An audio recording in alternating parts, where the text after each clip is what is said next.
Alright, Co-Mayor Alexa, the reason I'm bringing you here is I'm hoping to use this key in our magic cupboard and bring a new figure to life to appoint the head of security of Lumberjillville. I know you held your own against that demon Lana, but we need all the help we can get with future bad reviews coming. As soon as I turn this key, the magic happens.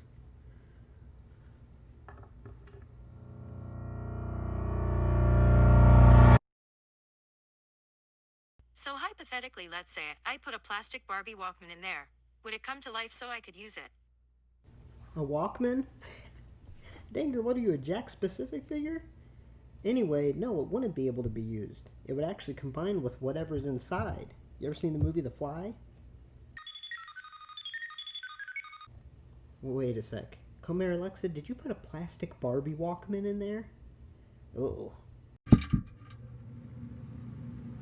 Whoa.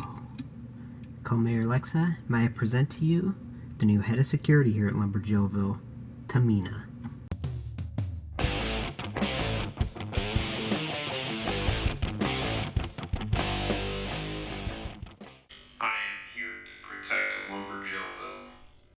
Oh, okay, or Robo Tamina, that's fine too. Can I ask you a question, Mayor Aaron? You see, Robo Tamina, I figured you'd ask. I'm sure you're wondering, how did I get brought back to life? It's real simple. You see Omri, an Indian in the cupboard, he used this key, and Little Bear was a badass. But... Who's Mina than Tamina? What? Who's Mina than Tamina? Who's Mina than Tamina? Okay, nobody!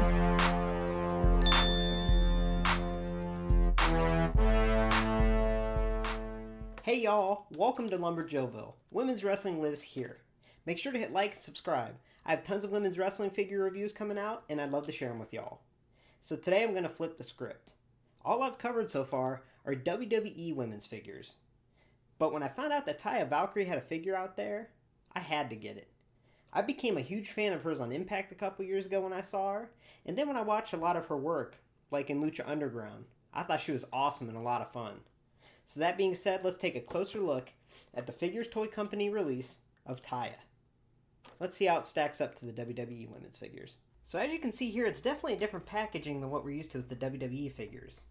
The only thing you have to do to get her out is cut this little zip tie that was on the top, and then once you pop that clamshell open from the sides and the top, it folds out. There's a nice card. Has the whole series on the back, which is pretty neat. And then she's got her own little bubble here. Now, there were 2 twist ties in place that I had to remove, but other than that, once you take those off, she's free. So just looking at this figure on box is pretty stunning. As far as my display preference, I'm about 50-50 on this one. It looks great in and out of the box, and considering the package is resealable, I can do either for display, which is definitely a cool feature. I did have issues keeping mine shut. It was a little busted in one of the corners, but generally I imagine they work pretty well. Now this robe is what really stands out to me, and it's what we're going to cover first. And I hate to say this, but it makes Charlotte Flair's Elite robe kind of look cheap, because this just looks amazing. Anyway, let's take a closer look. So like I mentioned, this robe is great. And if we take a closer look, you'll see that they really went the extra mile.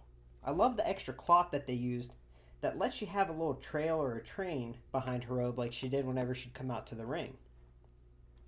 Now looking closer, it's like a velvety type material, kind of fuzzy, with shiny smooth plastic in the front of the robe, on her wrist cuffs, and also around her neck. There's also little gold and silver dots all over that shiny plastic. And if you look around her neck, she's got a pretty cool little design here, really classing up that robe. However, turning her around, there's these 3 flaps. Now from what I've seen pictures online, is they should be down or even out a little bit, but mine are just, boop, too much blue chew, sticking straight up. But that's okay because it's in the back, so I'm not too worried about it. But look at the quality of this robe. It's huge, and I love it. And it's very easy to take off. There's just a Velcro snap in the front, and there we go. So let's take this off and let's get a closer look at her face. So I don't know if this is a scan or just a highly detailed mold, but this is pretty similar to Taya's face. It's not perfect, but I can't complain. I like the addition of this red bow in her hair with the silver outline and little silver accents. And I also like the inclusion of her hair. It's blonde on top and it goes to a faint pinkish color at the bottom. Turning her around, it's pretty long there. Blonde on top, going down to pink.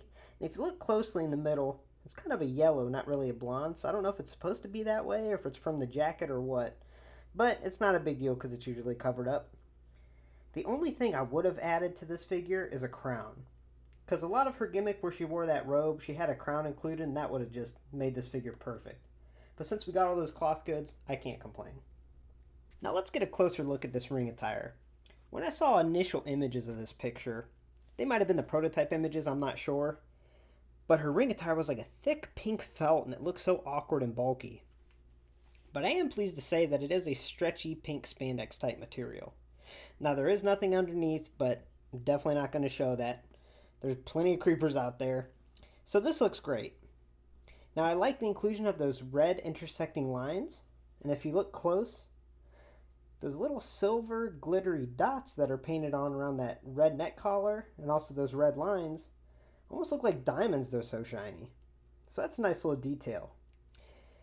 Now I hate to say it, but I noticed 3 pretty negative things when I got a closer look. The first thing, her left arm has a little chunk missing. It almost looks like a little gunshot wound or something. So that's kind of bad. The second thing, her wristbands are huge. They just don't fit her. You can almost fit 2 of her wrists in there. I mean, they're a nice color with that red glitter outline, but still, they're just too bulky.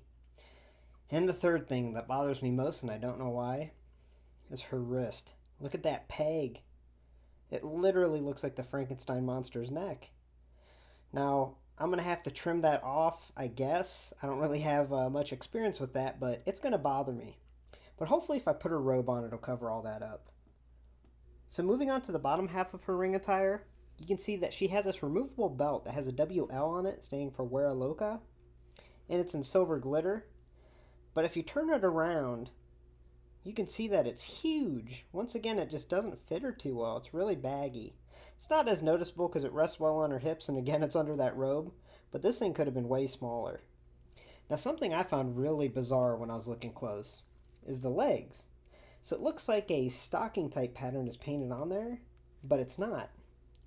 If you look closely, it almost looks like a little plastic seal wrap or something had this pattern on it and it was just applied to the legs. You can see where that little plastic bunched up a little bit on the inner thigh and even on the top. So I don't know that method. I mean, it doesn't look horrible, but I just don't understand. So now we're going to move on to the detail that I was super excited to see that they included when I saw her in the package, and that's her signature fuzzy kick pads. I love that they actually used a fuzzy material, because it did bother me in like Melina's past Mattel releases when they have a plastic mold for that fur. I understand the cost cutting measure of it, but this just pops so much more when it's actual fabric. However, again, these are huge and they just don't fit her too well. I mean, they are removable, but she just has plain pink boots underneath, and I don't know why you wouldn't display her with these on. But they are too big. Super loose, don't understand why. But either way, it doesn't look horrible, and if you put her on display with the robe on, they sit nicely in place. As you can see, also on the right side it says Wera in silver, on the left side it says Loca. Now, as far as availability goes, you can find Taya on the Figures Toy Company website for about $30, which is a pretty good value for it. On eBay, she's around $35, so your best bet is just going straight to Figures Toy Company's website, because you won't find her on the pegs anywhere. So I'll be honest with y'all, I'm a little heartbroken over this figure. I mean, I'm a huge Taya Valkyrie fan, and when I saw this figure in the box, she was ready to be in my top 5 of favorite women's wrestling figures. However, once I opened her up, I saw a lot of those little off details or a lot of the errors that kind of bothered me. So overall, I give the Figures Toy Company Rising Star of Wrestling, Taya, a score of a 7 out of 10. Like I said, I wanted to score it higher because I do like that they tried so hard, but there are just a lot of little mistakes and a lot of things off that bothered me. Thanks for stopping by Lumberjillville. Women's wrestling lives here. Make sure to hit subscribe to join this community and let's show the world how badass these women are. Now, if you're wondering why this shelf always seems a little different and a little messy, well, this is my 5-year-old daughter's collecting shelf, so I let her do her thing on it. So don't mind if it's messy sometimes. Anyway, have a good night.